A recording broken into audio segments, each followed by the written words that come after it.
वाड़ी कैसे हो आप सब लोग। आप सबका स्वागत है बायोलॉजी एजुकेशन प्लेटफॉर्म के अंदर, जिसके अंदर अपन स्टार्ट कर चुके हैं अपना एक बेहतरीन चैप्टर जिसका नाम है इन्वायरमेंटल मैनेजमेंट। और है आज इस लेक्चर का, इस चैप्टर का बोल सकते हो पार्ट 3 या फिर बोल सकते हो लेक्चर नंबर 3। और आज के लेक्चर में अपन करने वाले हैं बहुत ही इंपॉर्टेंट चीज़, या फिर बोल सकते हो आज के लेक्चर में आपको जो मज़ा आने वाला है ना, उसके बारे में आप सोच भी नहीं सकते, क्योंकि आज की जो चीज़ें होंगी वो बिल्कुल ही मक्खन की तरह आने वाली है। आपको कोई भी एफर्ट करने की ज़रूरत नहीं है, बस आपको सुनते चले जाना है और आपके दिमाग के अंदर फिट करते जाना है। बस एक चीज़ करनी है, साथ में नोट्स बनाते चलना है, ठीक है। और कोई बच्चा अगर नोट्स बनाने की हालत में नहीं है, उसको लग रहा है कि यार बहुत बोर मार रहा है, मैं नोट्स नहीं बना सकता, मैं सिर्फ सुनूंगा, तो उसके लिए भी मेरे पास एक जुगाड़ है। इसकी जो नोट्स की पीडीएफ है आपको मेरे टेलीग्राम चैनल पर मिल जाएगी, और उस टेलीग्राम चैनल की लिंक आपको डिस्क्रिप्शन में मिल जाएगी, ठीक है। तो वहाँ से आप इन नोट्स को डाउनलोड कर सकते हो, ठीक है। और आखिरी में आप सभी के लिए एक सरप्राइज भी है, तो वॉच टिल द एंड, ठीक है। तो चलो आज का अपन लेक्चर स्टार्ट करते हैं। तो भाई अपन ने पिछले 2 लेक्चर्स के अंदर क्या पढ़ा, उसका एक बार अपन रिवीजन कर लेते हैं। अपन ने पिछले 2 लेक्चर्स के अंदर पढ़ा, यानी कि लेक्चर नंबर 1 के अंदर पढ़ा कि हमारा जो इन्वायरमेंट है वही क्या होता है, हमारी सराउंडिंग होती है। और हमारी सराउंडिंग जो होती है वो 2 चीज़ों से मिलकर बनती है। पहली होती है biotic and second one is abiotic, right. ये 2 चीज़ों से हमारी इन्वायरमेंट या फिर सराउंडिंग मिलकर बनती है। अब लेक्चर नंबर 2 के अंदर हमने क्या पढ़ा था, फैक्टर अफेक्टिंग इन्वायरमेंट, यानी कि ऐसे फैक्टर जो हमारे इन्वायरमेंट को अफेक्ट करते हैं। कौन से होते हैं, 2 ही होते हैं सर, नेचुरल फैक्टर और आर्टिफिशियल या फिर मैनमेड फैक्टर जो होते हैं वो क्या होते हैं, हमारे इन्वायरमेंट को अफेक्ट करने वाले फैक्टर होते हैं। अभी जो नेचुरल फैक्टर्स होते हैं उनको हम कंट्रोल नहीं कर सकते, और आर्टिफिशियल या फिर मैनमेड फैक्टर्स जो होते हैं उनको हम कंट्रोल कर सकते हैं। और अगर मैं नेचुरल फैक्टर और आर्टिफिशियल मैनमेड फैक्टर्स को एक साथ मिला दूं तो हम क्या बोल सकते हैं, उसको इन्वायरमेंटल पॉल्यूशन कहते हैं, जो कि हमारे इन्वायरमेंट को क्या करता है, डिस्ट्रॉय करता है। अब जब इन्वायरमेंट डिस्ट्रॉय हो रहा है तो हमारी एक रिस्पॉन्सिबिलिटी बनती है, क्या होती है, हमारी एक रिस्पॉन्सिबिलिटी बनती है कि हम अपने इन्वायरमेंट को सेव करें। फॉर एग्जाम्पल, अगर तुम्हारे घर के ऊपर मुसीबत आएगी तो तुम क्या करोगे, अगर तुम्हारे घर के ऊपर मुसीबत आएगी तो तुम क्या करोगे। पहला, क्या तुम घर छोड़ के भाग जाओगे, या फिर अपने जिम्मेदारी से मुंह मोड़ लोगे। तीसरा, अपने इन्वायरमेंट को सेव करोगे, मतलब कि अपने घर को सेव करोगे। और चौथा, कुछ भी नहीं करोगे, बस पड़े रहोगे। बताओ क्या करोगे, तुम अपने घर को बचाओगे, राइट। तो उसी तरीके से अब तुम्हारी अर्थ के अंदर क्या है, तुम्हारा इन्वायरमेंट है, राइट। तुम्हारी अर्थ क्या है, तुम्हारी माँ है, राइट। फॉर एग्जाम्पल, तुम्हारा अर्थ क्या है, तुम्हारा घर है, और इन्वायरमेंट क्या है, उसके अंदर ये बोल सकते हो घर के परिवार है, समझ लो इन्वायरमेंट क्या है, तुम्हारा परिवार है, ठीक है। अब तुम्हारे परिवार के ऊपर मुसीबत आती है तो तुम क्या करोगे, अपने परिवार को बचाने की कोशिश करोगे, यानी कि अपने इन्वायरमेंट को बचाने की कोशिश करोगे। और ये तुम्हारी फर्स्ट प्रायोरिटी होनी चाहिए कि तुम अपने इन्वायरमेंट को, यानी कि अपने परिवार को बचाओ। तो अब तुम कैसा कर सकते हो, क्या कर सकते हो अपने इन्वायरमेंट के लिए, तुम कर सकते हो इन्वायरमेंटल कंजर्वेशन। क्या कर सकते हो अपने इन्वायरमेंट को बचाने के लिए, तुम क्या कर सकते हो, इन्वायरमेंटल कंजर्वेशन, यानी कि अपने इन्वायरमेंट को बचा सकते हो। अब वो कैसे कर सकते हो, अब देखो मैंने तुम्हें बताया था, अभी मैंने तुम्हें रिवीजन में बताया कि जो फैक्टर्स होते हैं वो क्या करते हैं, हमारे इन्वायरमेंट को अफेक्ट करते हैं, और वो 2 तरीके के होते हैं, नेचुरल और आर्टिफिशियल। अब आप सभी को पता है कि हम नेचुरल फैक्टर्स को तो कंट्रोल नहीं कर सकते भैया, बट हम कंट्रोल किसको कर सकते हैं, आर्टिफिशियल को कंट्रोल कर सकते हैं। तो हम क्या करते हैं, अपने इन्वायरमेंट को कंजर्व करने के लिए हम किसको कंट्रोल करते हैं, आर्टिफिशियल फैक्टर्स को कंट्रोल करके क्या करते हैं, अपने इन्वायरमेंट को बचाते हैं, अपने इन्वायरमेंट को क्लीन करते हैं, अपने इन्वायरमेंट को पॉल्यूटेड होने से बचाते हैं। तो आज का अपना टॉपिक है भाई इन्वायरमेंटल कंजर्वेशन। बस ये कोई हार्ड टॉपिक नहीं होने वाला, बहुत ही ज़्यादा सिंपल टॉपिक है। बस आपको इसके अंदर थोड़ी बहुत चीज़ें याद करनी होगी, बट सच बोलूँ तो बस समझना ही है इसके लेक्चर में अंदर, बस और कुछ नहीं। बस सिंपल सी बात है, इसके अंदर से आपको हार्डली 2 से 3 मार्क्स के क्वेश्चन पूछे जा सकते हैं, ठीक है। इतनी बात क्लियर। आज के लेक्चर से आपके सीधे के सीधे 2 से 3 मार्क्स के क्वेश्चन का, मतलब कि 2 से 3 मार्क का काम बन रहा ही होगा। हर साल आपको इस लेक्चर में से 2 से 3 मार्क के क्वेश्चन देखने को मिलेंगे। अब आप सभी को पता है कि पॉल्यूशन जो होता है, आगे बढ़ जाते हैं, अपने जो पॉल्यूशन होता है वो क्या है, बहुत बड़ा कॉन्सेप्ट है। हमारा जो पॉल्यूशन होता है वो बहुत तरीके का होता है। हमने पिछले लेक्चर के अंदर देखा था कि रेडियो एक्टिव पॉल्यूशन जो होता है वो क्या होता है, वो सीधा का सीधा हमारे इन्वायरमेंट के ऊपर क्या बोलते हैं, तो धावा बोल देता है, और क्या कर देता है, अर्जुन विल्ली ने युद्ध छेड़ देता है, जिसकी वजह से क्या होता है, हमारा इन्वायरमेंट डिस्ट्रॉय हो जाता है। अब उसी तरीके से आपको पता है कि जो हमारा पॉल्यूशन है वो क्या करता है, हमारे इन्वायरमेंट के अंदर पॉइजन पैदा करता है, यानी कि हमारे इन्वायरमेंट के अंदर क्या करता है, जहर घोलता है। और जहर घोल के क्या करता है, जितने भी लिविंग स्पीशीज है, जितने भी लिविंग ऑर्गेनिजम्स है, उनकी लाइफ को खतरा पहुंचाता है, यानी कि थ्रेटनिंग करता है। थ्रेटनिंग का एक मीनिंग होता है हार्मफुल, थ्रेटनिंग का एक मीनिंग होता है हार्मफुल, यानी कि हमारे क्या बोलते हैं, लिविंग ऑर्गेनिजम्स को क्या करता है, हार्म पहुंचाता है, ठीक है। तो ये हमारी अर्जेंट प्रायोरिटी बन जाती है कि हम अपने इन्वायरमेंट को क्या करें, प्रोटेक्ट करें और रिस्टोर करें, यानी कि पहले तो क्या करे, जो भी खतरा हो रहा है उसको क्या करे, उससे क्या करे, बचाए, और उसके बाद में क्या करे, जो भी मतलब जो भी हार्म हुआ है हमारे इन्वायरमेंट को उसको क्या करे, रिस्टोर करे, यानी कि अपने इन्वायरमेंट को रिपेयर करे। और अगर हम ये सिर्फ दो काम कर लेते हैं, अपने इन्वायरमेंट को प्रोटेक्ट कर लेते हैं, यानी कि आने वाले खतरे से प्रोटेक्ट कर लेते हैं, और क्या कर लेते हैं, जो भी क्या बोल सकते हो, जो भी नुकसान हुआ है उसको क्या कर सकते हैं, रिस्टोर कर ले, तो हमारा जो इन्वायरमेंट होगा वो कैसा होगा, एकदम नई नवेली दुल्हन के जैसा होगा। राइट, कैसा होगा, नई नवेली दुल्हन के जैसा होगा। अब ध्यान से सुनना, इसको एक ज़बरदस्त एग्जाम्पल से समझाऊंगा। फॉर एग्जाम्पल, तुमने नया एकदम क्या लिया है, गाड़ी ली है, क्या ली है, गाड़ी ली है, बाइक ली है। अब तुम क्या कर रहे हो, उसको बम पजा रहे हो, मतलब कि बम भगा रहे हो, उसको रिपेयरिंग भी नहीं कर रहे हो, ठीक है, उसके अंदर ऑयल भी नहीं डाल रहे हो, तो क्या होगा, कुछ समय के बाद में वो गाड़ी खराब हो जाएगी और तुम्हारा क्या होगा, नुकसान हो जाएगा। उसके बाद में तुम्हें गाड़ी चलाने को नहीं मिलेगी और पापा से लाते पड़ेगी अलग। राइट, पापा से लाते पड़ेगी अलग, ठीक है। अब उससे बचने के लिए तुम क्या कर सकते हो, तुम डेली बेसिस पर क्या कर सकते हो, अपनी गाड़ी को रिस्टोर कर सकते हो, यानी कि क्या कर सकते हो, उसकी रिपेयरिंग करा सकते हो, यानी कि रिस्टोर कर सकते हो। उसके अंदर मतलब कि हर एक दो हफ्ते में ऑयल डालो, उसकी अच्छे से धुलाई करो, धुलाई मतलब मारने पीटने वाली नहीं है, उसको वॉश करो अच्छे से, उसको क्लीन रखो, ठीक है, उसकी टाइम टू टाइम सर्विसिंग करवाओ, उससे क्या होगा, वो रिस्टोर होते रहेगी टाइम टू टाइम। और दूसरा काम क्या कर सकते हो, तुम अपने गाड़ी को ठुकने से बचा सकते हो, यानी कि एक्सीडेंट होने से बचा सकते हो। किसकी वजह से, इसकी मदद से अपनी गाड़ी को स्लो चला के, एकदम सेफली चला के तुम उसको क्या कर सकते हो, प्रोटेक्ट कर सकते हो। तो यही चीज़ें तुम्हें क्या करनी है, अपने इन्वायरमेंट को सेव करने के लिए करनी है, यानी कि इन्वायरमेंट को कंजर्व करने के लिए करनी है। राइट, इतनी बात क्लियर। अब जिस तरीके से क्या होता है, एक लड़की के पास आपको रिजेक्ट करने के कई सारे कारण होते हैं, जिस तरीके से एक लड़की के पास आपको रिजेक्ट करने के कई सारे कारण होते हैं, उसी तरीके से हमारे पास अपने इन्वायरमेंट को कंजर्व करने के लिए बहुत सारे ऐसे कारण हैं, जिसकी वजह से हमें क्या करना होता है, अपने इन्वायरमेंट को कंजर्व करना होता है। अब वो कौन से ऐसे क्या बोल सकते हो, कारण हैं, रीजंस हैं, उनके बारे में अभी हम पढ़ने जा रहे हैं। अब मैं आपको बोलूँ कि अगर आपको ये सब कारण पहले से ही पता है, बट आपके दिमाग के अंदर आप अभी तक उनसे क्या बोल सकते हो, अवेयर नहीं हो, आपको पता है ये सब चीज़ें, बट आप उनसे अवेयर नहीं हो, तो आप मेरी बात मानोगे, मानना ही पड़ेगा, क्योंकि आपको ये सब चीज़ें पहले से ही पता है। इसलिए मैंने बोला था स्टार्टिंग में ही कि आपको आज के लेक्चर में ज़्यादा दिमाग चलाने की ज़रूरत ही नहीं है, ठीक है। अब देखो क्या होता है, अगर आपको अपने कुछ इंपॉर्टेंट रीजंस की बात कर रहे हैं हम लोग कि हमें अपने इन्वायरमेंट को क्यों कंजर्व करना चाहिए। सबसे पहली चीज़, हम पिछले लेक्चर नंबर 1 से पढ़ते आ रहे हैं कि हमें अपने नेचर के अंदर क्या करना है, बैलेंस क्रिएट करना है। अपने नेचर के अंदर क्या करना है, बैलेंस क्रिएट करना है, अपने नेचर के अंदर के बैलेंस को मेंटेन करना है। इसलिए हमें क्या करना होगा, अपना इन्वायरमेंट को कंजर्व करना होगा। दूसरा बड़ा कारण, हमारे अर्थ के अंदर क्या है, हमारी जो अर्थ है उसके अंदर जो नेचुरल रिसोर्सेज है वो क्या है, बहुत ज़्यादा लिमिटेड है, और उस नेचुरल रिसोर्सेज को हम क्या कर रहे हैं, कंटिन्यूसली यूज़ कर रहे हैं। क्या कर रहे हैं, अपने नेचुरल रिसोर्सेज को हम क्या कर रहे हैं, जो कि लिमिटेड है उसको हम क्या कर रहे हैं, कंटिन्यूसली यूज़ कर रहे हैं, जिसकी वजह से क्या हो रहा है, ये नेचुरल रिसोर्सेज क्या हो रहे हैं, कम हो रहे हैं। और नेचुरल रिसोर्सेज कम होने की वजह से क्या हो रहा है, हमारा नेचर जो है वो क्या हो रहा है, एक्सटिंक्ट हो रहा है। हमारा नेचर जो है वो क्या हो रहा है, एक्सटिंक्ट हो रहा है। एक्सटिंक्ट होने के वजह मतलब क्या हो रहा है, धीरे धीरे खत्म हो रहा है हमारा नेचर। और जब नेचर ही खत्म हो जाएगा तो तुम्हारा एग्जिस्टेंस भी क्या होगा, खतरे में आ जाएगा। इसलिए तुम्हारी बुक एकदम बड़े से नीले से बक्से में क्या करती है, ऐसा डब्बा बनाकर लिखती है कि भाई ध्यान से देख कि जो तू है वो क्या है, तेरा एग्जिस्टेंस जो है वो टोटली इम्पॉसिबल है। किसके बिना, नेचर के एग्जिस्टेंस के बिना। अगर तेरा नेचर नहीं होगा तो तू भी नहीं होगा। इसलिए तेरी प्रायोरिटी बनती है कि तू अपने नेचर को कंजर्व करे, राइट। इसलिए हम क्या करते हैं, अपना इन्वायरमेंट को कंजर्व करते हैं। इतनी बात क्लियर।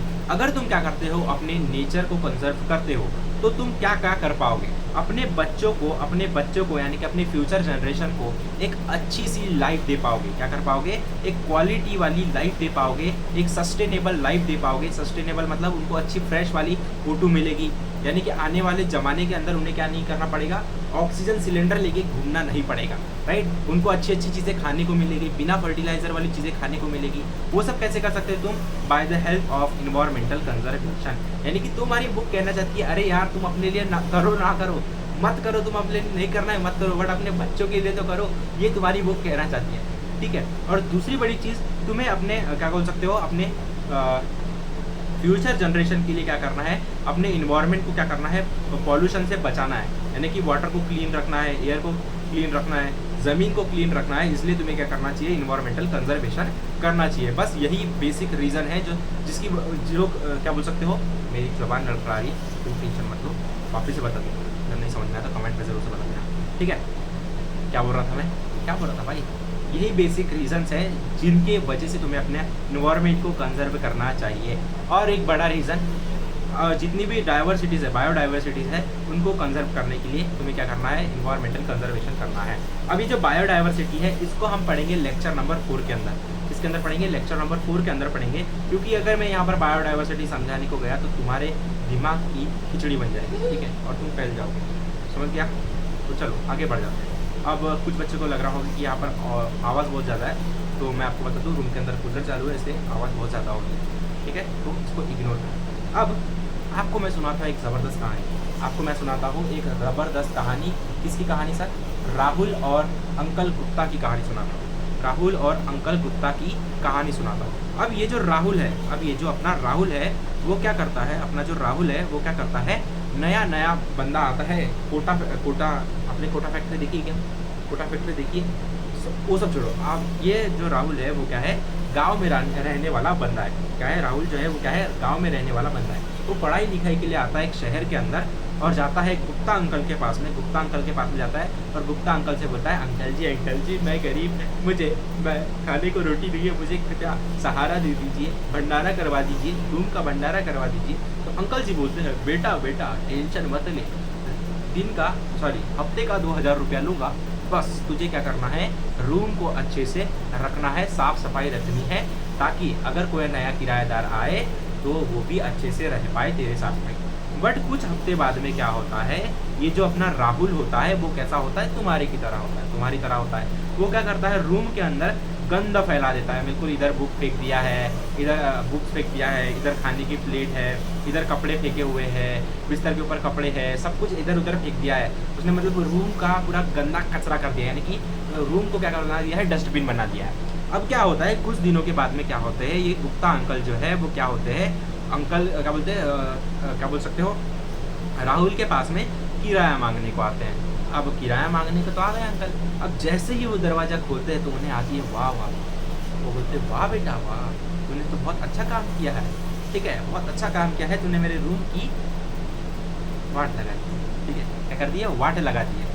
तो अब राहुल को वो डांटते हैं, अच्छे तरीके से बोलते हैं, कल तक मेरा रूम खाली कर दे, नहीं तो रूम को अच्छे से क्लीन करके रख, ठीक है। तो क्या बोलते हैं, राहुल ये तूने क्या कर दिया, ये हाल क्या कर दिया मेरे रूम का, पूरा रूम का कचरा कर दिया है, कचरे का ढेर बना दिया है, कल तक अगर ये रूम साफ नहीं हुआ तो मैं तुझे इस रूम से निकाल दूंगा, ठीक है। ऐसा ये गुप्ता अंकल बोलते हैं, किसको, राहुल को बोलते हैं। अब राहुल जो होता है वो पढ़े आलसी हो जाता है, बिल्कुल तुम्हारी समान। तो वो क्या करता है, रूम को बोलता है कल से करूँगा। फिर जब अगली बार जब गुप्ता अंकल आते हैं तो वो बहुत ज़्यादा एंग्री होते हैं और उसे क्या करते हैं, राहुल को लात मारकर भगा देते हैं, क्या करते हैं, लात मारकर भगा देते हैं। और फिर वो बेचारा रोते रोते वही अपनी गरीबी की हालत में गिर जाता है। तो ऐसा ही कुछ होता है हमारे साथ में, अगर हम क्या करते हैं, अपने इन्वायरमेंट को यानी कि अपने अर्थ प्लैनेट को क्या करते हैं, अच्छे से सेव नहीं करते, तो हमारी अर्थ भी क्या करती है, हमें भगा देती है अपने अंदर से, यानी कि हमारी जान दे देती है। तो इसलिए आपकी बुक जो है वो क्या लिखती है, we got earth planet on lease, हम अपने अर्थ के ऊपर हमने किराए पर लिया है, हमने जो अर्थ प्लैनेट है उसको किराए पर लिया है फॉर आवर फ्यूचर जनरेशन, अपने फ्यूचर जनरेशन के लिए हमने क्या किया है, अपने अर्थ प्लैनेट क्या किया है, लीज पर लिया है। ये कोई हमारी जो अर्थ है ये कोई हमारे बाप दादाओं की प्रॉपर्टी नहीं है, not ancestral property from our ancestor, यानी कि ये हमारे बाप दादा की प्रॉपर्टी नहीं है, तो आप इसे गंदा नहीं कर सकते, ठीक है। पिछले लेक्चर के अंदर बताया था मैंने आपको ये सेम चीज़, ठीक है। अब ये कुछ सिम्बॉल्स हैं, जो आपके एग्जाम के अंदर आपको पूछे जाते हैं, कितने मार्क्स के लिए, 1 से 2 मार्क्स के लिए आपको पूछे जाते हैं। तो ये सिम्बॉल्स के ऊपर आपको अच्छे से मास्टरी हासिल करनी है। अब इन सिम्बॉल को मैं एक्सप्लेन कर देता हूँ, ठीक है। आज का लेक्चर के अंदर आपको कोई भी मेहनत नहीं करनी भाई, बस सुनना है, ठीक है। आपको अगर लेक्चर बोर मार रहे हैं तो 2x पर चला लो, अगर आपको लेक्चर बोर मार रहा है तो 2x पर चला लो, और चलाने के बाद में लेक्चर जब खत्म हो जाए तो बस एक बार नोट्स को एक बार रीड कर लें, ठीक है, बस, ठीक है। सिर्फ इस चैप्टर को समझना ही है, ठीक है। देखो इस चैप्टर के अंदर मैं ज़्यादा टाइम वेस्ट कर देता हूँ, आने वाले चैप्टर्स के अंदर मैं आपको टाइम नहीं दे पाऊँगा, राइट। मैं आपको टाइम नहीं दे पाऊँगा, और वो मैं चीज़ नहीं चाहता। जिस चीज़ के अंदर ज़रूरत होगी उसी चीज़ के अंदर हम क्या करेंगे, अपना टाइम वेस्ट करेंगे। टाइम वेस्ट नहीं करेंगे, अपने टाइम का सही यूटिलाइजेशन करेंगे, राइट। तो अब बात कर लेते हैं सिम्बॉल्स की। ये देखो, ये एक हाथ है जो कि क्या कर रहा है, पानी की बूंद को बचा रहा है, और ये क्या दिखा रहा है कि सेव वाटर को दिखा रहा है। देख के पता चल रहा है कि ये सिंबल किसका होगा, सेव वाटर का होगा, ठीक है। यानी कि पानी को बचा रहा है, ऐसे दे दे मालिक, मालिक दे दो मालिक, ठीक है। तो ये क्या कर रहा है, अपने वाटर को सेव कर रहा है, ठीक है। ओके, अब ये जो साइकिल है, साइकिल से क्या समझ में आ रहा है, बाईसाइकिल। बाईसाइकिल से क्या होता है, अगर हम क्या करें, गाड़ी घोड़ा चला कर, यानी कि फ्यूल वाली बाइक्स चलाना छोड़ दे, तो क्या होगा, पॉल्यूशन गिर जाएगा। यानी कि पॉल्यूशन गिरने से क्या होगा, पॉल्यूशन गिरने से क्या होगा, हमारा इन्वायरमेंट सेव होगा, यानी कि हम ग्रीन एरिया की तरफ बढ़ जाएंगे। तो ये जो साइकिल का सिंबल है, ये आपका यूज बाईसाइकिल और गो ग्रीन का सिंबल, ठीक है। ये क्या करता है, पॉल्यूशन को रिड्यूस करता है और हमें हेल्दी रखता है, अभी बताता हूँ, ठीक है। उसी तरीके से ये जो सिंबल है, ये क्या है, रिसाइकल, रीयूज और रीस्टोर का है। किसका है, रिसाइकल, रीयूज और रीस्टोर का है। यानी कि ये क्या बोलता है, अपने जो प्लास्टिक है उसको क्या करो, रिसाइकल करो, उसी का यूज़ करो और उसी को रीस्टोर करो, ठीक है। ये जो भैया है, ये जो वाटर दादा है, ये क्या कर रहे हैं, पानी को बचा रहे हैं, ये क्या कर रहे हैं, वाटर को सेव कर रहे हैं या फिर कंजर्व वाटर कर रहे हैं। तो अब यहाँ पर ध्यान से देखना, ये दोनों सिंबल जो है, ये दोनों सिंबल जो है वो एक ही चीज़ को दर्शा रहे हैं, सेव वाटर यानी कि कंजर्व वाटर। उसके बाद क्लियर, अगर ये दोनों चीज़ें आ जाए तो हाईएस्ट प्रायोरिटी किसको मिलेगी, इसको, इसके लिए, सेव वाटर के लिए। और अगर ये आए तो आपको लिखना है कंजर्व वाटर या फिर सेव वाटर, दोनों में से कोई भी एक लिख सकते हो। अब बात कर लेते हैं, यहाँ पर दिख ही रहा है सोलार पैनल, यानी कि यूज सोलार पैनल, ठीक है। अब ये अंकल जो है वो क्या कर रहे हैं, डस्टबिन में डाल रहे हैं। तो ये क्या कर रहे हैं, यूज डस्टबिन, यानी कि डस्टबिन का यूज़ करो और अपने इन्वायरमेंट को क्लीन रखो, सिंपल सी बात है। अब ये जो क्या हो रहा है, इससे एक पत्ती से क्या बन रही है, एनर्जी बन रही है। अब पत्ती की एनर्जी तभी बनेगी जब हम क्या करेंगे, अपनी इन्वायरमेंट की एनर्जी को सेव करेंगे, ठीक है। तो ये थे कुछ सिंबल्स जो कि आपको एग्जाम में 2 से 3 मार्क्स के लिए पूछे जाते हैं, हर साल पूछे जाते हैं, इसलिए आपको इनके ऊपर ज़्यादा से ज़्यादा ध्यान देना है, ठीक है। अब जो कि मैं बोल रहा था, जो कि आज आपको मज़े आने वाले हैं, वो ये टॉपिक है, गवर्नमेंट का जलवा। आज जो अपन पढ़ने वाले थे वो ये आज का ये मेन टॉपिक है, वो है गवर्नमेंट का जलवा। और ये है गवर्नमेंट का जलवा बाय विजय थलपति। विजय थलपति कौन है, मुझे कमेंट में ज़रूर से बताइए। अगर आप विजय थलपति के फ़ैन हैं तो आप है भाई मेरे फेवरेट पर्सन, ठीक है, क्योंकि मैं भी उन्हें बहुत ज़्यादा पसंद करता हूँ। तो एक बार कमेंट सेक्शन में लिख दीजिए OP विजय थलपति, ठीक है। तो अब अपनी जो गवर्नमेंट है, बस समझते चलना। देखो, अगर हमें क्या करना है, इन्वायरमेंट को सेव करना है, तो हमारी गवर्नमेंट से क्या की है, कुछ क्या बोल सकते हो, क्या बोल सकते हैं यार हम जिस तरीके से कम्युनिटी होती है ना, जो हमारी गवर्नमेंट होती है, वो क्या करती है, एक कम्युनिटी इस्टेब्लिश करती है अपनी इन्वायरमेंट को सेव करने के लिए। उसी तरीके से यूनाइटेड नेशंस ने क्या की है, एक गवर्नमेंट को इस्टेब्लिश की है, जिसको हम बोलते हैं UNEP, यानी कि यूनाइटेड नेशन इन्वायरमेंटल प्रोग्राम को लॉन्च किया था 1972 में। 1972 में यूनाइटेड नेशंस ने क्या किया था, एक गवर्नमेंट जो है, यूनाइटेड नेशंस की गवर्नमेंट जो है, उसने क्या की थी, UNEP को इस्टेब्लिश की थी, जिसके अंदर क्या, इसका मतलब क्या होता है, UNEP का फुल फॉर्म क्या होता है, यूनाइटेड नेशनल इन्वायरमेंटल प्रोग्राम। इसके अंदर क्या होता है भाई, कि जितने भी इन्वायरमेंट को प्रोटेक्ट करने वाले जितने भी प्रोग्राम्स होते हैं, वो इसके अंदर चला जाते हैं, ठीक है। अब ये तो हो गई यूनाइटेड नेशंस की बात। अब हमारे इंडिया के अंदर क्या है, इंडिया के अंदर एक सेपरेट क्या है, इन्वायरमेंट को बचाने के लिए एक डिपार्टमेंट है, जिसको हम बोलते हैं ministry of environmental and forest. Ministry of environment and forest ये क्या करती है, ये जो डिपार्टमेंट है वो क्या करता है, लोगों के बीच में अवेयरनेस क्रिएट करता है इन्वायरमेंट से रिलेटेड, यानी कि जनता को जागरूक बनाता है। वो बोलता है जनता जागरूक हो जाए, अगर आपको चैन से जीना है तो जाग जाइए, रात भर मत अरे सर रात भर सो जाइए। आपको क्या करना है, अपने इन्वायरमेंट से रिलेटेड क्या करती है, वो बहुत ज़्यादा जागरूकता फैलाती है कि यहाँ कचरा मत फेंको, ये मत करो, ठीक है, वो मत करो, और ये आपको करना चाहिए। मुझे भी लगता था, जब मैं छोटा था मुझे लगता था कि ये क्या फालतू गवर्नमेंट है, चला मतलब कि बात पर क्या बोल देती है, ऐसा मत करो वैसा मत करो, ठीक है। आप सभी को पता होगा, मोदी जी अपने गांधी जी जो थे वो क्या चलाते थे, स्वच्छ भारत